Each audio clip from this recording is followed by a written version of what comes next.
In this video, I'll demonstrate how to use the exponential distribution functions in Excel.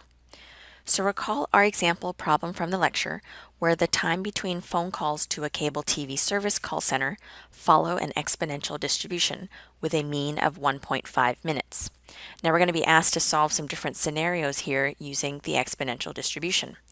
But before we can do that, as you can see here in the formulas, we need to find our lambda.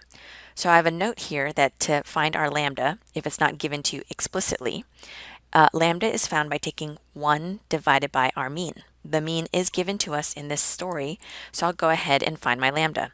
I'll do equals 1 divided by, and my mean is 1.5, and I'll hit enter. So our lambda that I need to plug into these formulas will be the 0.667. So let's go ahead and look at our different scenarios. And recall, I do have some reminders down at the bottom of the Chapter 6 Excel file of when to use which kinds of formulas. So if it's not cumulative, meaning we're looking for some exact number, we use false in the formula, which we generally don't do in Chapter 6, so you don't have to worry about this one too much. And then these two, which are the ones that we use frequently, if we're looking for the probability of something that's less than or equal to, we'll use this formula and make sure we've got that true in our cumulative statement. And if we're looking for something greater than or equal to, we'll want to use the 1 minus the formula with the true statement. Because in Excel, it's cumulative, it reads left to right. And so if we're looking for greater than, we're on the other side of that curve. So let's go ahead and look at the first scenario here. It states that we want to know the probability that the time between the next two calls will be 45 seconds or less. So the clue here tells us we're looking for a less than scenario. And since our original data point was given in units of measure as minutes, you have to convert the scenario here into minutes as well. So we're going to take the 45 seconds divided by 60 seconds, and that means that we're interested in a time of less than 0.75 minutes. So we want to have all of our units of measure consistent, so we're going to talk in minutes.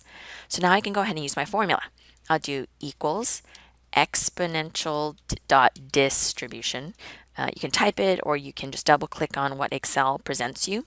Parentheses, the X is the 0.75, right? We've already converted our 45 seconds into minutes.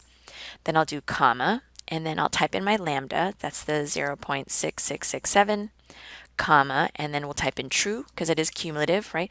We're adding up the probabilities, that's less than 0.75 minutes.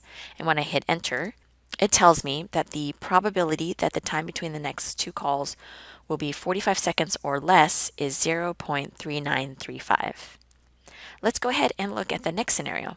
We want to know the probability that the time between our next two calls will be greater than 112.5 seconds. So now we know we're working with a greater than statement. So our Excel function is going to be 1 minus the formula. And recall, we can't work in seconds because our original data was in minutes. So we have to convert 112.5 seconds into minutes by dividing by 60, because we know that there are 60 seconds in a minute. So when I convert this into minutes, I get 1.875. Now I can go ahead and plug in all my information. I'll do equals 1 minus exponent. So you can see Excel pre-populates it. I want to find the correct one. It's right there. I'll double click on it. Saves me some time with typing.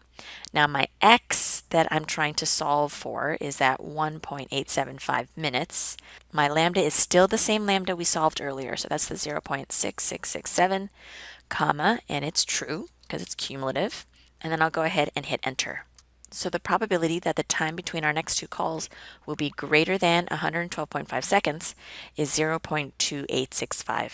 Now this wasn't in the lecture, but well, what if you want to know between two values, right? So the time between the next two calls will be between 45 seconds and 112.5 seconds. We've already converted these into minutes, so I can go ahead and just plug in my numbers. And we want to use the formula right here. You can see it's just my exponential distribution formula twice that's subtracted. And you want to make sure you use the bigger number first. So we'll type in equals exponential dist. So I'll just double click on that. The bigger of the two numbers was the 112.5 seconds or 1.875 minutes, comma, my lambda is 0.6667, comma, true, parentheses, minus exponent, I got to do it again because I want to subtract the other side of it.